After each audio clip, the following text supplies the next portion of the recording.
Welcome, everyone, to another podcast. We have the amazing Tia McGraff here. She's from Simcoe, Ontario, and we actually have a mutual friend.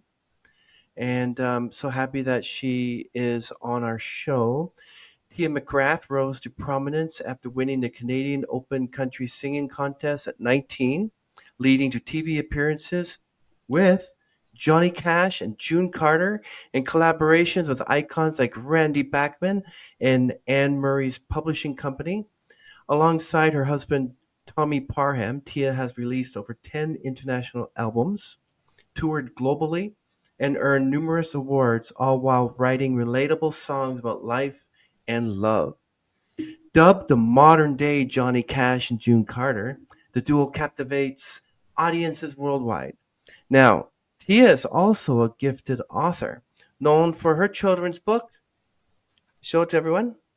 Jake the Road Jake the Road Dawg. Dawg, which raises funds for animal charities and inspires readers to embrace life's adventures. Welcome to the show, Tia. Oh, thank you, Chris. It's so beautiful to be here. Tia, whatever, like, let's go back to the beginning. Whatever made you want to become a musician? What was that driving force that this is what I want to do? When I was a little girl, well, my grandmother immigrated to Canada from Transylvania and in 1929. And my grandfather was always were already over here. In those days, they had to come over earlier and settle and go out to Saskatchewan and do some work. And then my grandmother came over with their little baby. And so my grandmother had the most beautiful, beautiful voice. She was a singer in the old country, she always said. And so when I was a little girl, I grew up with my grandmother on Christmases and parties, listening to her beautiful voice. And she was the first person to inspire me. And then I had just was really blessed to have some amazing teachers, music teachers. And and my mom was also, she was a school teacher and she encouraged me to take piano lessons when I was young. And so I was surrounded by musical influences. And when I was about 18, I just started entering singing competitions and going into local theater. And then I won the Canadian Open Country Singing Contest. And from that, I won some free recording time in a studio in Niagara Falls, some cash money. I bought myself a guitar, taught myself 3 chords, wrote a song. And next thing you know, I've recorded it and it's out on the radio, and just things were just flying. It was very serendipitous. And it was just a calling that I knew right away I wanted to do that. And you had this firm, like, force inside you say, this is what I want to do. This is what I'm going to do. Absolutely. I knew so much that I wanted to do that when I was in high school and had to have my big meeting with the guidance counselor about what colleges or universities I was going to apply for, I said, I can't do that. I've planned on that, but I want to pursue music. And he just literally he had his chair leaned back and he just about fell over. And he said, well, you can't do that. And I said, yeah, I can. And I have the support of my family to do it. So I was really blessed, and my dad managed me in my earlier years, and so he got me on the right track. And I started having meetings. I had a publishing deal with Anne Murray's company, Balmer, out of Toronto, and like you said, worked with Randy Bachman. I flew back and forth to Vancouver and did a lot of writing and recording with him before I moved to Nashville. So I really was lucky. That's what I would recommend to up and coming people who are just starting out pursuing music. Just really surround yourself with grounded professionals who are going to lead, and your family who loves you, or friends who support you. That goes a long way in a sustainable career. That's amazing, Tia. You mentioned about Randy Bachman. Can you tell us more about your collaboration with him and Anne Murray's publishing company? Yeah, well, so there was a man, Lyman McGinnis, who was Anne Murray's financial manager. And Lyman and we were introduced to each other through my aunt, actually through a golf game. And it was one of those things. And Lyman and I just hit it off right away. He was in Toronto. He was a tough, tough manager, but he was really, really, really great. And he loved my music, and he championed having me published, some songs published with Anne Murray's company. And because they had just set up an office down in Nashville as well, that introduced me to Nashville. I was able to go down there and start to meet some other songwriters. And so it was called a single song deal. And which I think now, ironically, they're doing more of those again, where they took 14 songs that they believed in and they published them, and then they would pitch them to other artists or whatnot. And um, during my whole recording process, I had videos on Canadian videos and on TV and that. And I went out to Vancouver and I was at an event and I met Randy Bachman. And I happened to give him one of my CDs at the time, and he knew some of the same people I was working with. And so he invited me to come out and write and record with him. And that again was just amazing. I mean, iconic Randy Bachman. And so that was really, really just wonderful. That's amazing. Is he must be pretty nice gentleman in public than he is on TV, I guess, huh? You know, I remember he's wonderful, and I remember well, I had to take the ferry in Vancouver over to Salt Spring Island. That's where he was living at the time. And he picked me up at the ferry in Salt Spring Island, and he and his wife were waiting for me, and they had a little guest house that I was going to stay in. And so he said, first thing we have to do is take you to a grocery store to get you some groceries. So we're in the little grocery store, and I'm looking at bananas. And I remember picking up these bananas and I had to stop. And I said, Randy, just give me this moment. I mean, I'm buying bananas with Randy Bachman. And he laughed. And so I remember he dropped me off at the guest house, and he said, and then we had dinner, all of us together. And he said, okay, I'll be back tomorrow morning, 9 o'clock. We're writing. And sure enough, and we wrote 2 songs a day. It was for 3 days in a row. It was really, he had a strict routine and how he liked to do things, and it was just wonderful. That's fantastic. How did your early experiences with TV appearances alongside Johnny Cash, June Carter influence your musical journey? Oh, well.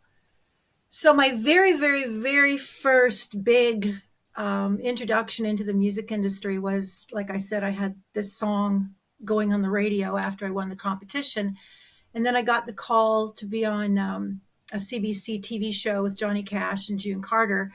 And so when we got, my parents took me down to the show, and we spent the night in Toronto. And we got to the show in the morning, and we were supposed to do a rehearsal, and then they would bring in an audience in the afternoon, TV audience. So I waited by the back door. Everyone else is kind of in the dressing room, all talking about themselves, all the other artists and music. And I thought, no, I'm going to meet Johnny Cash. So I went back to the door and waited by the stage door, and they announced that his bus had arrived.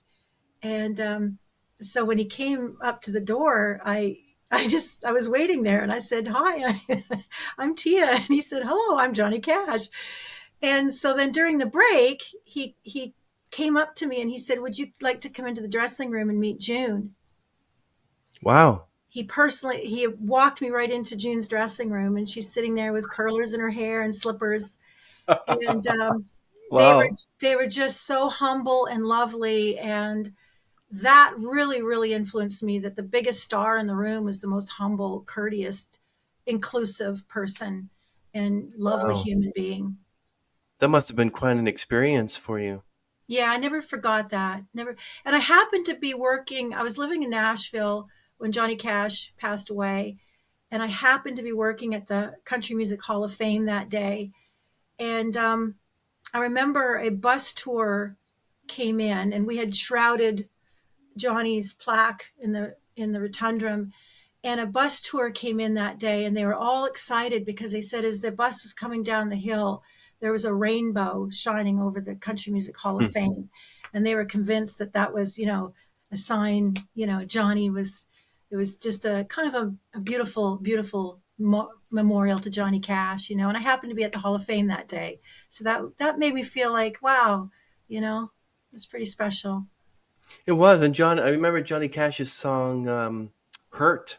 That was quite a song. Yes, Oh, wasn't it though? Yeah, yeah, yeah, wow. yeah. Um, what was the moment like when you won the Canadian Open Country Singing Contest at the age of 19? What was going through your head? What was your mindset? Wow, that's a I remember it's funny because someone just posted a newspaper article the other day with that picture in it.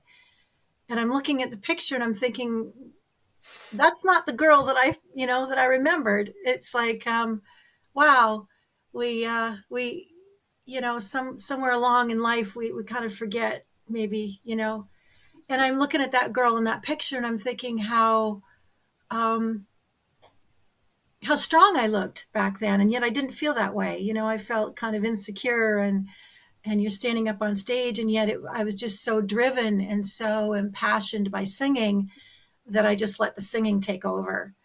And then I remember winning and them announcing my name, and I was just totally blown away because there was so much talent on that stage. And then literally overnight, it just changed. Everything changed. The phone started ringing, and I asked my dad. I said, would you manage me? Because I don't want to dive into this by myself. And I remember people started calling, wanting me to record their song because I won the free recording session. And like I said, I thought, no, I want to write my own. And so I buckled down. And now I look back at that girl and I think, yay, I didn't know really what I was doing. I was blind, but I was just listening to my heart the whole way. Wow, what a story. We all have a story. Amazing. I mean, you met Anne Everyone, Murray. Like, how good is that? I haven't officially met Anne Murray, but I have my songs recorded with her company. That's still the And same thing. yeah, it is. Almost. Yeah. Her stamp of approval on it. Yeah. Yeah. Yeah. How did meeting Tommy Parham in Nashville change the course of your career? You want to tell us a little story about that? Well, he changed my life. Before I moved to Nashville, I had made a couple trips down there and I had met Alan Brewer, who had this publishing company called BME. And so when I moved down to Nashville, I just popped by Alan, or I ran into Alan on doing a function or something, and he invited me just to come by the studio and meet some of his writers.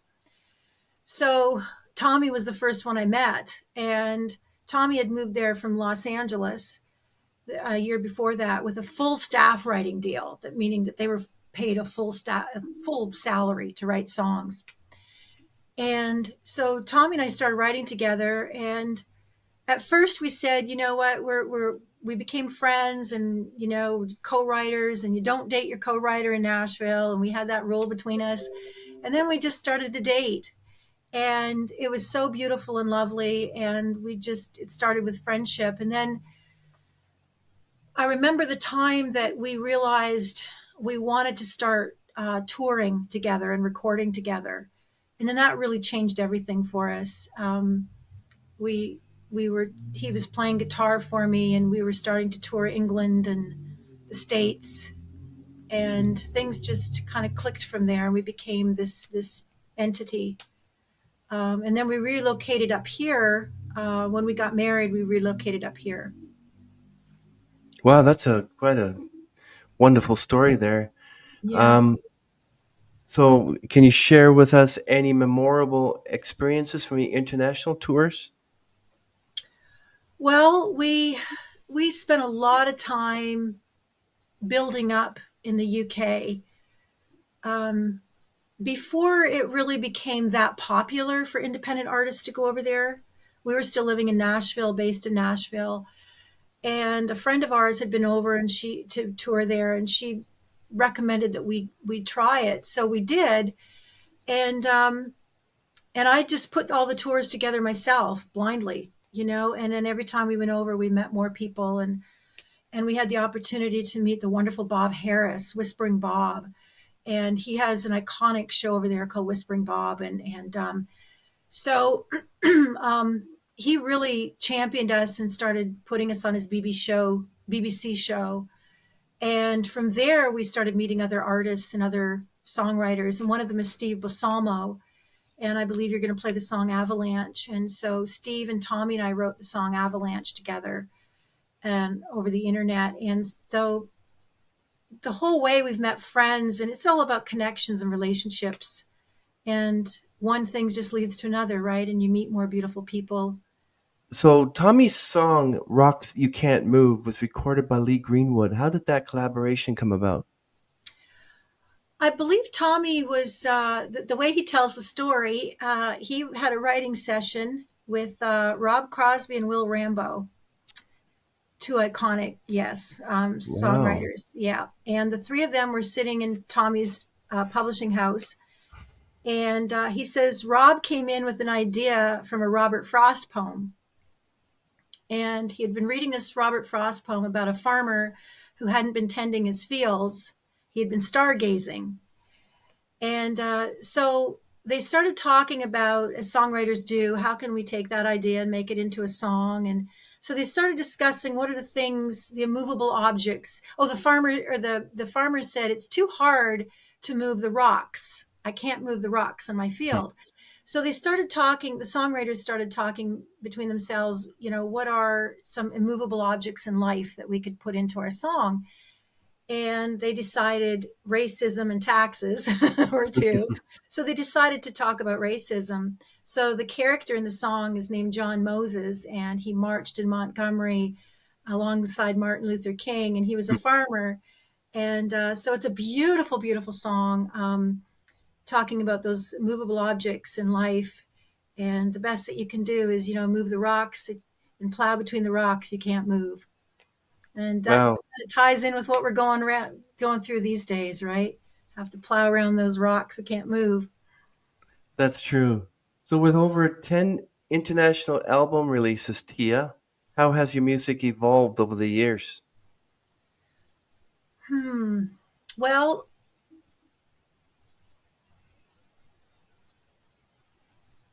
voice wise, my voice, of course, is more mature, and life experiences come into play. And learning how to write a song, when I moved to Nashville, I really felt that I learned how to write a song. So I listened back to some of the albums before that, and I see, well, they were good and everything, but I feel like when I moved to Nashville, I really learned how to write.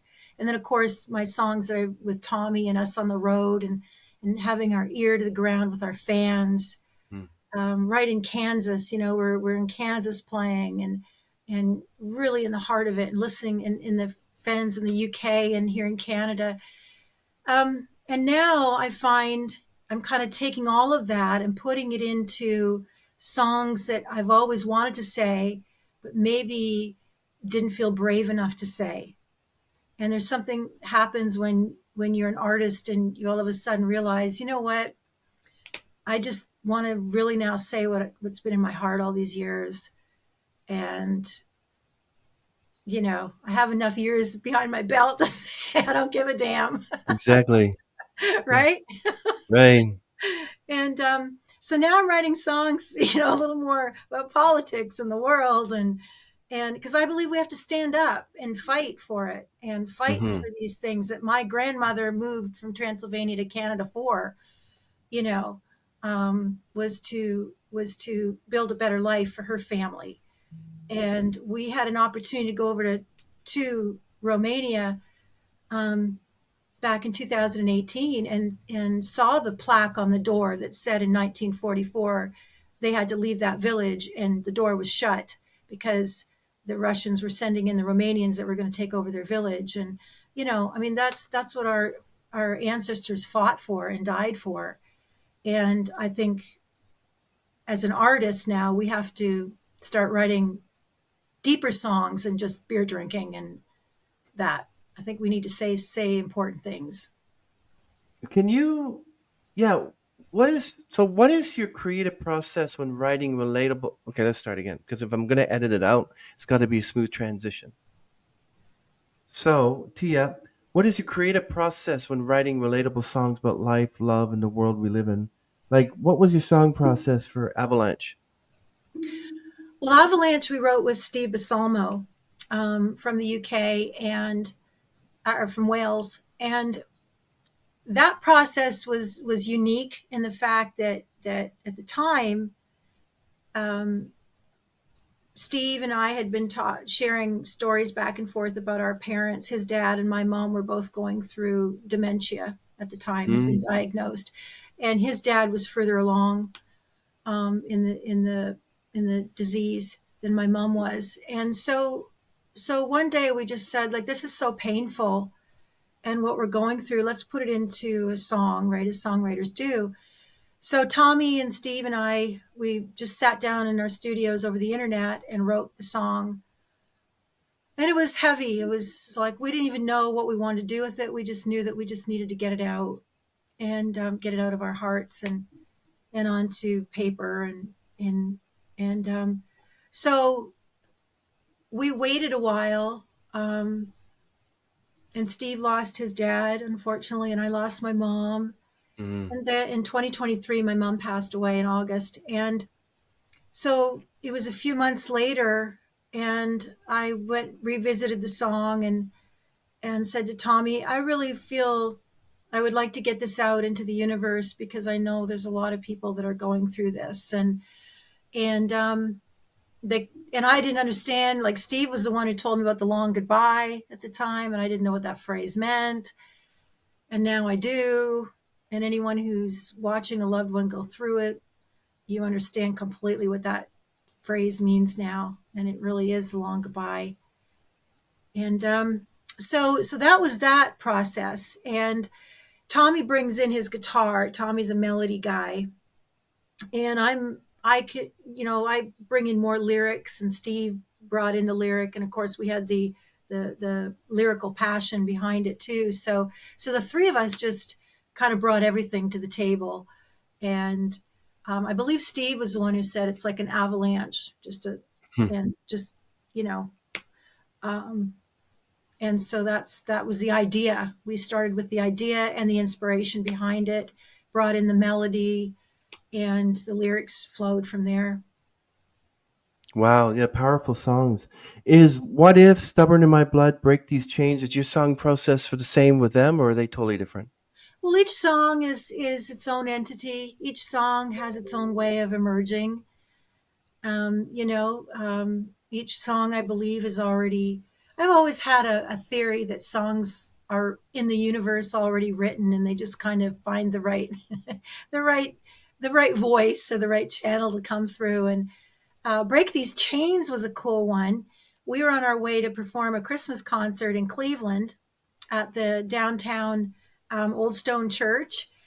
And while we were driving there from here to Cleveland, we came up with this idea, break these chains, and we sat in the pastor's office at the church and wrote it down before the concert.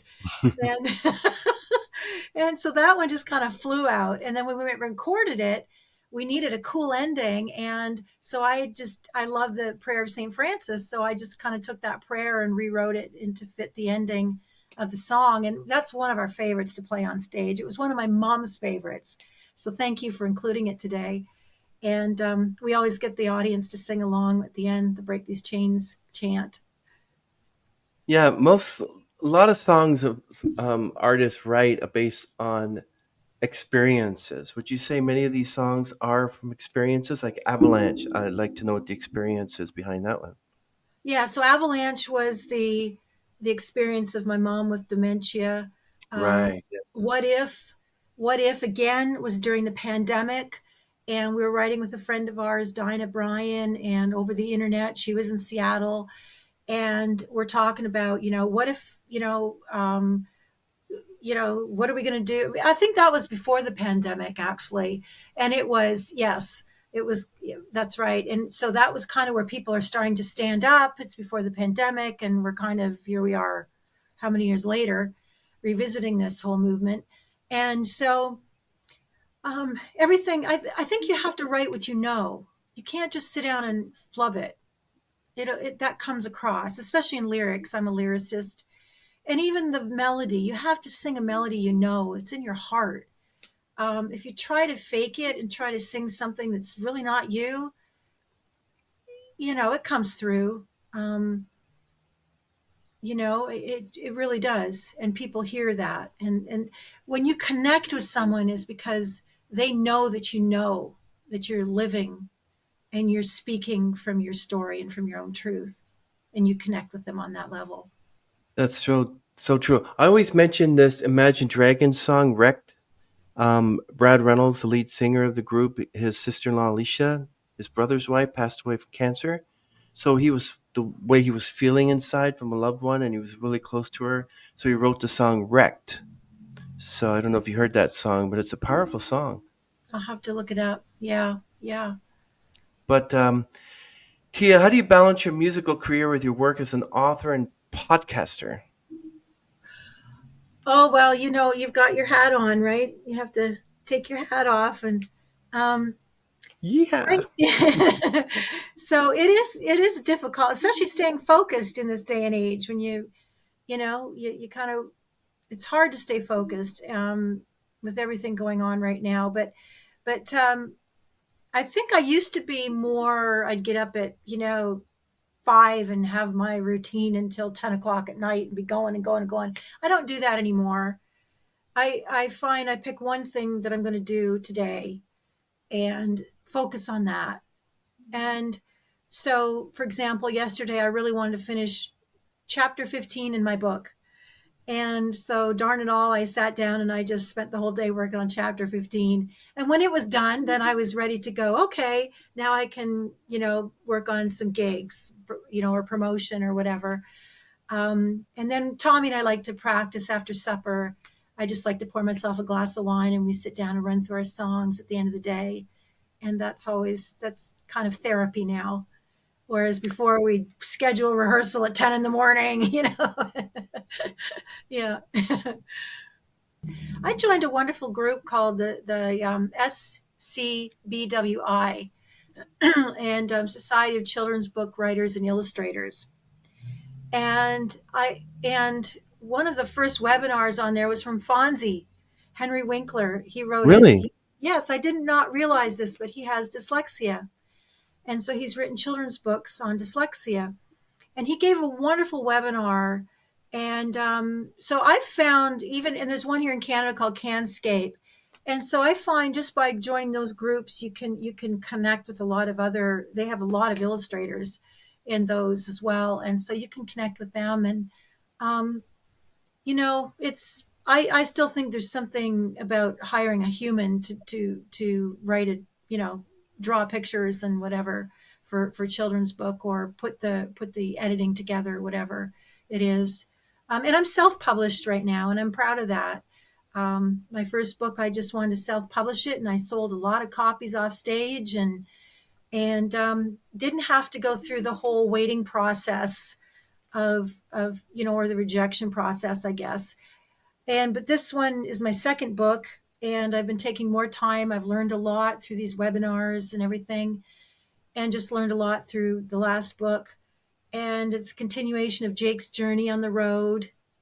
Um, and actually he's grieving in this one. Mm. How he goes, he has to go through the grieving process. And so I'm drawing on my own experience from my mother's passing. And I also put songs in my book as well. So we go into schools, and actually went into Julie's school, and we did something in her auditorium for the kids, and our Songs and Tales program, and it was beautiful. We just love doing those. Wow. So what is your podcast about? Our podcast is called Songs and Tales, Tails, and it's about songwriting. And we talk with various songwriters, or we just play our own stuff, and then we tie it in with something about animal rescue. So it's been interesting. We've it's been a journey. Tommy was the one who wanted to do that and introduced me to the beautiful world of podcasts. It's fun, And isn't it? it is. It's really great. But how do you find the time? That's the big $1 million question: is finding the time and to do them. For me, it's easy because I know the days I work from home, so that's a given, and I know the days where I'm in the office. So I have to make sure Monday to Wednesday, it's after 6, and Thursday and Friday it's either 12 noon or after 4, like we have here. And if it's a holiday, then I'll say, well, I'm available all day, so choose it. Oh, You know? good for Yeah, you. And yeah. you enjoy interviewing other artists I and do. yeah, it's a gift. I enjoy this almost 300 episodes. I enjoy learning from people, talking to people helps me get out of my shell. I'm not Yeah, saying that I walk up to somebody I meet and say, "Hi, can you go back to the beginning?" And I don't do that. I yeah, talk to them like a normal person. Hey, how's it going? How's your day? But it gets me yeah. out of my shell. Yeah, it's wonderful, and it's a gift. So thank you, Chris. It really is. It's a gift because, um, nowadays it's hard to get our music out there and get our story told, and so podcast is the new format. And like you said, you're so relaxed with it. I'm just really enjoying this. Thank you. You're welcome. I love it. So you're the author of the children's book Jake the Dog, Jake the Road Dog. Jake the Yeah. Road Dog. Can you Yeah. tell us more about the inspiration behind it? So when Tommy and I were living in Nashville, we adopted our husky from the animal shelter, and we brought him home. He was just under a year old. He was broken. He would not wag his tail. He wouldn't eat. He sat in front of the TV and wouldn't eat. And finally, I just put some spaghetti in his mouth, and, you know. Um, and we took him on the road with us because he was so shy. I had another black lab at the time who did not like traveling, so he stayed home with the pet sitter, and we took Jake with us. And Jake just loved the road. He was just a different dog. He was a very unique dog. And he would sit up on stage with us. He would sit up on stage with us at festivals, and he would just sit there between us and look at the audience. And one day we were backstage at a festival, and we were talking to other songwriters about our road dogs and how important the road dogs are to the artists and how they ground us. And I thought, well, wouldn't that make a cool story for kids to take it from the perspective of the dog's point of view of being on the road, not the musicians, but the dogs. And so I wrote the book, and I started it in Scotland. We were over there on tour, and there was a snowstorm. And so we were holed up in our Airbnb, and I started writing it there. I came home and finished it, put some music in it. And next thing I know, I've got it, like I said, self published, and it's out there. And all these beautiful things are happening. We're going into schools and sharing our songs and tales.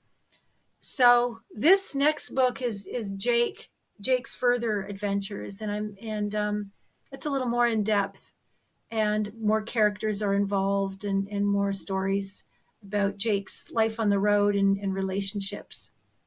Yeah, that's interesting, Tia. Like it helped you raise funds and awareness for various animal rescue nonprofits. That's amazing. And Dolly Parton Imagination Library, just Wow. love that program. And we have one here in Norfolk County.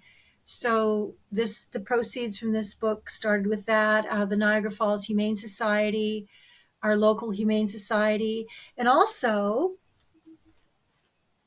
something came out of it. These little bears. Aw. And there's a story behind these. He's got his little Jake the Road Dog ribbon.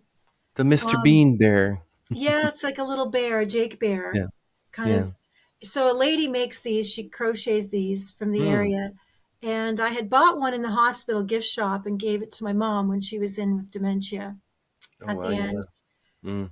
and she held on to it the whole time. And our doctor commented on how beautiful it was that my mom had so many visitors, because a lot of patients, elderly patients, dementia patients, don't get a lot of family visitors. It's hard for Yeah. them to pay. So I contacted the lady who makes these bears, and we started making these Jake the Road Dog bears, and I started donating them to local um, homes and the hospital for dementia patients who don't get visitors. And so that's another way that I've been able to let my Jake book, be a gift to other people as well. That's amazing. So, what message do you hope readers would take away from Jake the Road Dog? I like the fact that your podcast show and live authors songwriting children's events, Jake's Place, Song and Tales. That's the name of the podcast, I believe. Yeah, So, songs and tales. I love it. So, what message do you hope readers would take away from that book? That everyone, and you touched on this earlier, Chris, everyone has their own story to tell. And that's important. That's our gift to the world. Everyone has a place in this planet, and everyone has a story to tell. And I don't care if you're 5 years old or you're 105 years old, you have a Mm. story to tell. That story is going to change. You're going to add chapters to it as you go. You're going to add verses to it. Maybe the chorus will change along the way. But everyone has their own story to tell, and that is your gift to the world, is telling your story, because someone, if you tell it authentically and true, someone is going to connect with that story, and it's going to help heal someone and make a difference in their story. Wow. Um, so how do you stay motivated and inspired in an ever-changing music landscape? Oh, I have a saying, I call it reinventing the wheel. And when Tommy and I get frustrated, or things have changed so much since I won the Canadian Open Country Singing Contest. Mm. um, you have to just stop pushing that wheel that you know is broken now, and learn when to stop pushing it, and just let it drop to the ground, sit back, study it, look at the spokes, look at where maybe a flat tire, whatever's going on, and then you just kind of reinvent it, you recreate it. And so for us right now, it is recreating through a podcast show. And there's beautiful things as well. There's advantages now. When I first started, you'd have to hire a promoter. You really, when I first started, you needed a major record label deal. And if you didn't get that, a lot of people just gave up. I had an amazing business manager, my dad, say to me early on in my career, why wait for a major record label deal? Why don't you just start your own label? And I did. And it was kind of in a day when that was unheard of. And now everyone has their own record label. Yeah. Everyone's starting their own podcast show. So Hmm. always reinvent the wheel. Don't be afraid of reinventing it, and listen to your heart and stay ahead. It's okay to stay ahead of the curve, to try bold new things. And people might laugh at you at the time and say, well, that's really ridiculous. But you know what? You're going to prove them wrong, because down the road, that's going to be the in cool thing. And you're going to have already started and have a leg up on them.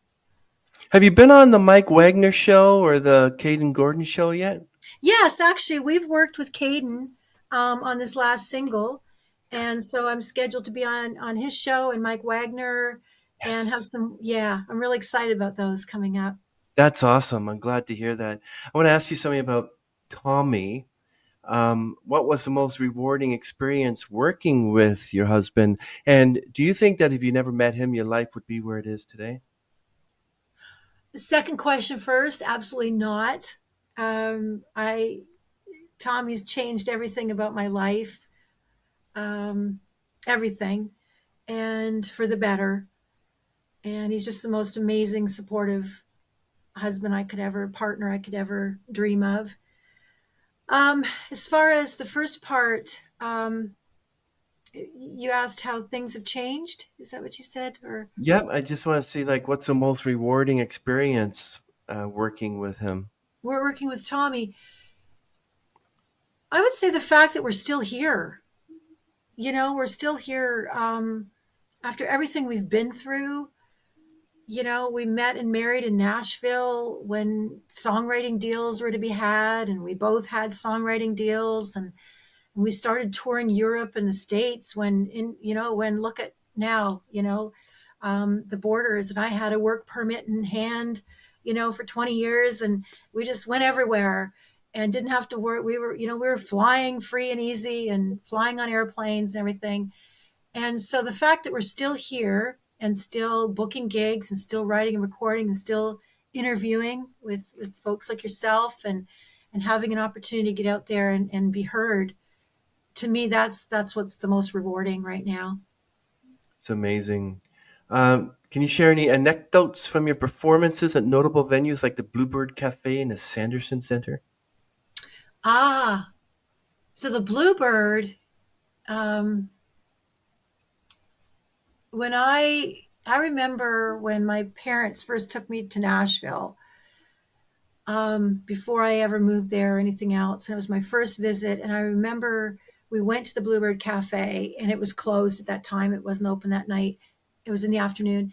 And I looked in the window. I just stood there looking in the window, and I turned around and I said to my parents, I'm going to play here one day. And I remember the first time that I sat there and performed in the Bluebird. And it was just the most, you know, amazing, amazing experience. And the one thing that Tommy and I were so proud of and blessed and grateful for was that every year, up until this year, we had the opportunity to host our own 9 o'clock round, Hmm. and with amazing, amazing songwriters. And some of them have passed away. So we have those stories to share and to hold on to of when they sat in the round with us, and their beautiful songs and their their beautiful spirit. And it really is an incredible. And for anyone who gets the chance to see it when they're down there, it's really cool. Yeah. Wow. Well, amazing. So, how do you manage to keep your performances fresh and engaging for your audience? Well, we just try to, the songs evolve with what's going on. And what we try to do is I never keep, I'm not one of these people to write a set list and that's it. This is our 2025 tour schedule or tour itinerary or tour set list.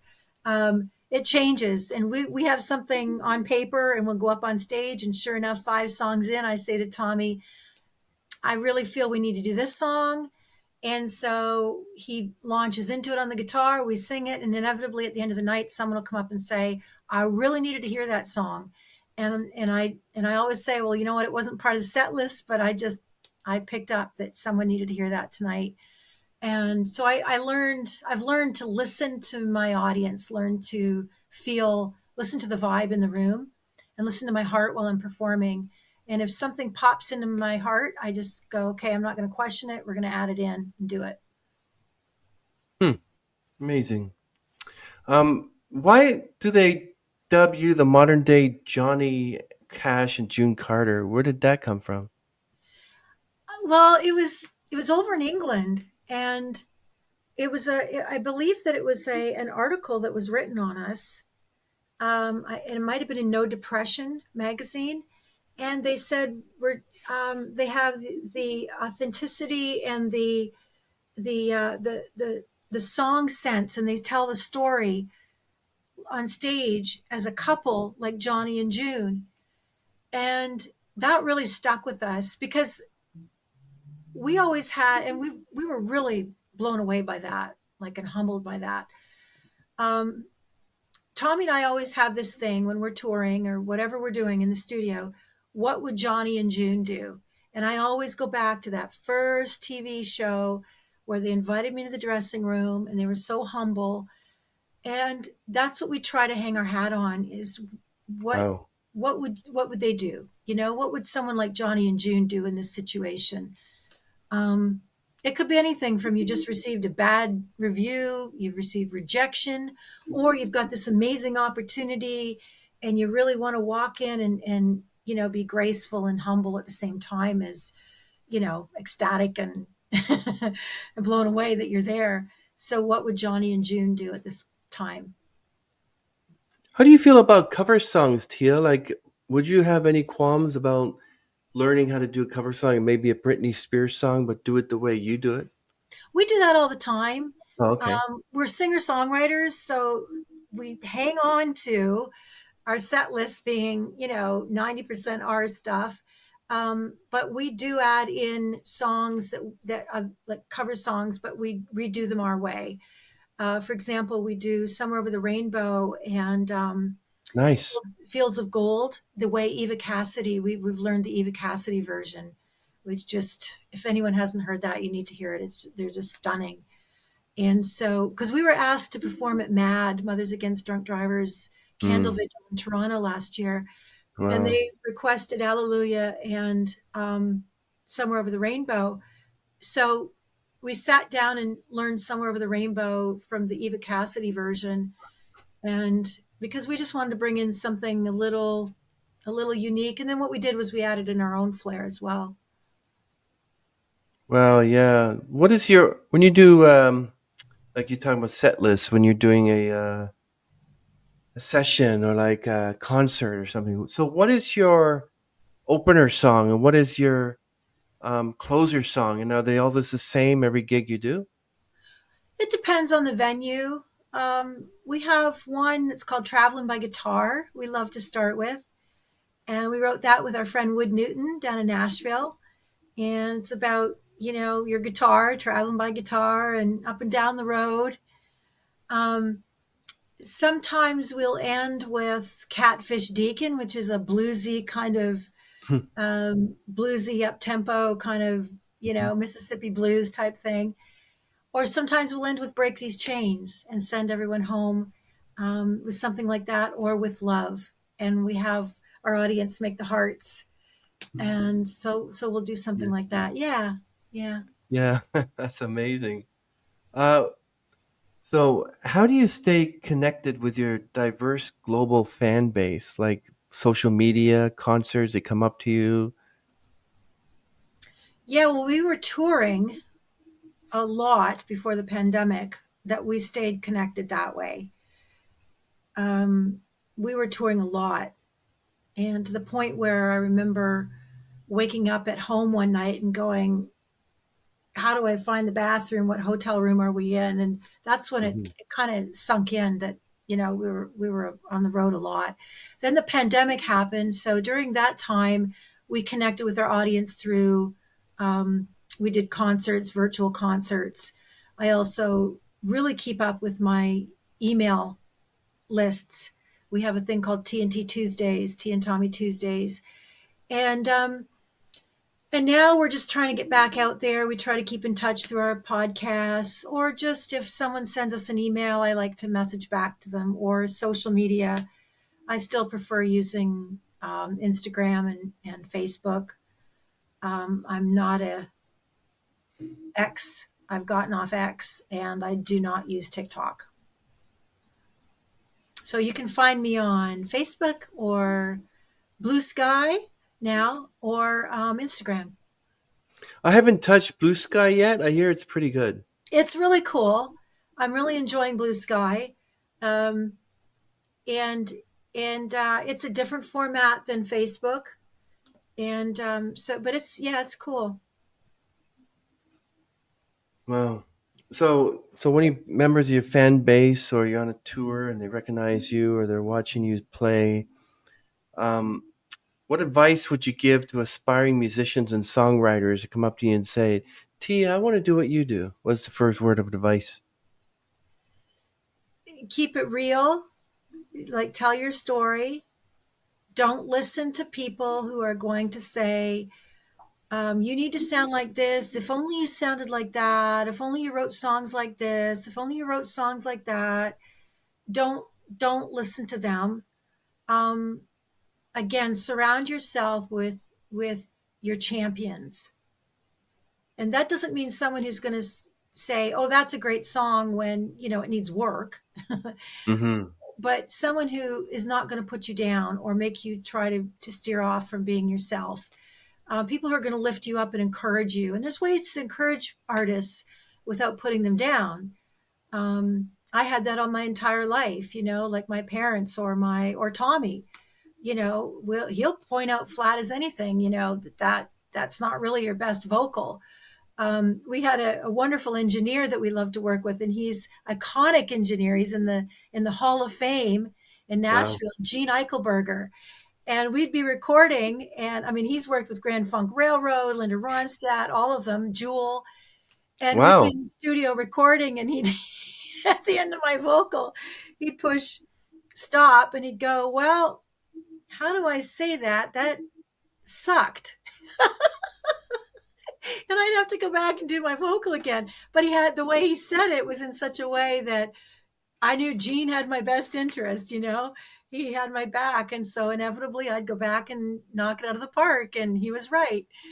Um, Surround yourselves with those Gene Eichelbergers and those people who can speak your language and get through to you and let you know you got a better one in you. But at the same time, you know, you're okay too being yourself. You're great. I agree with you. I agree with you, Tia. Definitely. Um, do you have, can you share a memorable fan interaction that has stayed with you over the years? Yeah, we had we've met so many beautiful people that have stayed friends of ours. One is Helen from England. We were just talking the other day, and my gosh, we met on our very first tour over there in like 2004, I think. Wow. And so we've done life together. We have friends in El Paso, all through the States and Canada and England, and that have remained friends. We've grown up with them. And one, though, we got this letter. It was one of those days where I was going to pack it all in. In fact, I was at the kitchen table having my coffee with Tommy in the morning, and I said, "Today's the day. I'm done. I'm going to pack it in." And he said, "Okay, well, I'll talk to you at the end of the day." And he left for the day. And I went and checked my emails. And there was this email from a fan from Colorado. And we had been out touring the previous year, and he bought one of our CDs, and on it was "Hope is Everything."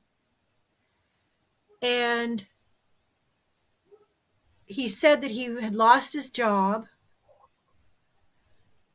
He was on the brink where he was going to drop his daughter off at school and come home and end it all. And he said he Wow. got in the car and he was driving his daughter to school, and she said, "Dad, do you mind if I put some music on?" And he said, "Okay." And he thought she was going to put on Britney Spears or something. And she decided to put on our CD. And he said he dropped her off, and as she's closing the door and walking away, and he's made up his mind, he's going home, all of a sudden the track clicked over and "Hope is Everything" started playing. Wow. And in his email to me that day, he says he knew then and there that that was a message that he needed to go home and get his life together for his daughter. So he said he did, and he said, it's been a few weeks, a couple months, and I've managed to get myself a job. I'm working on my depression, and he said, I want to thank you guys and just let you know that your song was instrumental in helping me get back on this track. So that to me was something that said, no matter how many, if we're sitting there playing for an empty audience, no one's in the audience, and we feel like it's time to pack it in, you just got to get up the next day and try it again, because that might be the day you do reach someone. That was sensational. Wow. Yeah, That was quite a story. yeah, Wow. yeah. You weren't expecting that. No, and it made me feel like, buck up to you. Here I was in my little pity party, going to pack it all in, and so it really, music is a gift, and like your podcast show is a gift. We don't know who's watching today, Mhm. who you're going to, or who your other artists who's going to see those shows and be moved and inspired or saved even. Who knows? Um, yeah. Can you share any upcoming projects or releases that you and Tommy are working on right this moment? Well, we're working on releasing a single, the next single. We're taking that approach. We've been talking to Caden Gordon about that, and so we're getting that one together. And I'm finishing up my new book, and we've got some songs that we want to put in that as well. So we're finishing that, and we're getting back out there booking gigs again, which I'm really excited about. A lot of Ontario gigs. We're really happy. So it's good to go into adding, going into the website, adding into our calendar, and going, oh, we got a full, we got shows again. And so we're hoping that you'll go to our website, tmcgraff.com, and see where we're performing near you. And if you have any ideas, if anyone out there has ideas for house concerts or church venues or anything you want us to come and play, let us know. We'd love to be there. And so that's what we're working on is like I said, reinventing the wheel and getting back out there. That's terrific. Wow. So, Tia, what legacy do you hope to leave behind in the music industry? Well, I really hope with our songs in the book, the children that are reading the book right now and hearing the songs, we put songwriting in there as well. So when we do these school events, we like to teach a bit of songwriting. So I'm hoping that's inspiring kids, and that will be our legacy, is that we pay it forward. Um, I read one time where, even MLB sports, they have their young teams, they have their youth camps, whatever, that they're they're teaching young hockey players. And music, we don't tend to do that as much as I think we should. So hopefully, through my book and through our songs, and every time we hit a school or a library, there's some child sitting there, some kid sitting there that will be inspired to write songs. Wow. That's terrific. Thank you so much, Tia, for being on our podcast, and look forward to hearing more from you. And everyone will be, all her music will be linked down below. Any final words to up and comers? Well, thank you, Chris. Wow, this has been a real joy. Thank you. Um, just like we You're said, welcome. just keep on, find a group that you connect with, and be a support group, um, and just get out there and do your thing, and don't worry about who's in the audience, who's not in the audience. Maybe your audience is playing, for one person on your fan group on the internet, whatever. um, Playing for your mom or your dad or your sister. Hmm. Just keep going and keep believing in what you do, and let it grow. Just let yourself grow, and give yourself permission to grow into your voice and who you are. That's terrific. Thank you so much, Tia. Everyone, Tia McGraff, all the way from Simcoe, Ontario. And you grew up in Nashville, and that's awesome. Well, I can't believe you met these amazing, famous people. That's awesome. Thank you. Thank you. Do you thinking that you want to collaborate with, like, how would you approach collaboration? Yeah, Tommy and I collaborate all the time. We love to do that. And No, I meant so, like that. Well, you want to collaborate. Who would be your dream collaborator? oh, Dolly Parton. Really, Dolly Parton? Huh? Oh, yeah. Nothing wrong with that. Yeah. Sounds great. I would just love, love, love to sit in a room with Dolly Parton, and collaborate, write a song. She's amazing. Sounds good. Thanks, Tia. Okay, everyone, we're going to end the stream. Thank you. Tia, just wait right there. See ya, everyone. Have a great day, everyone. Thank you.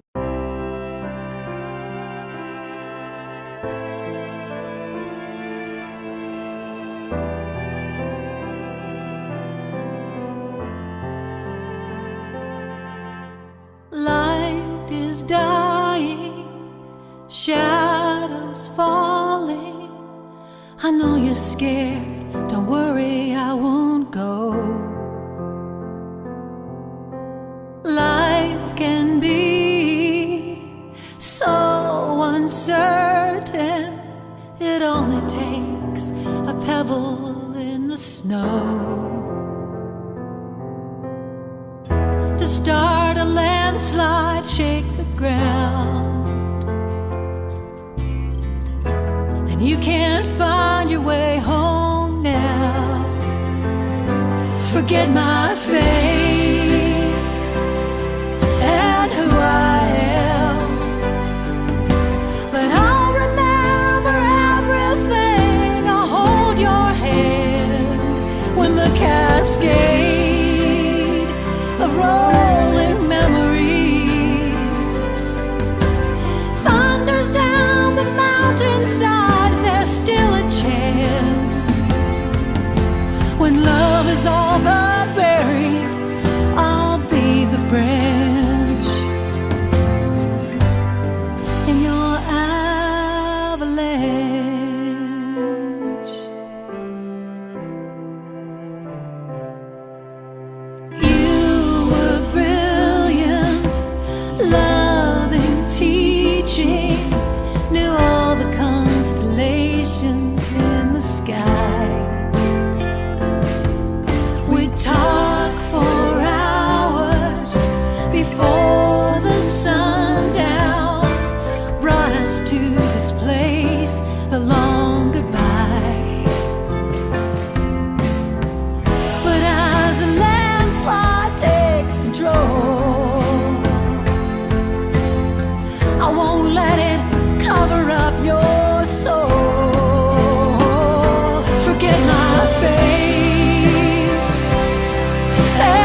but I'll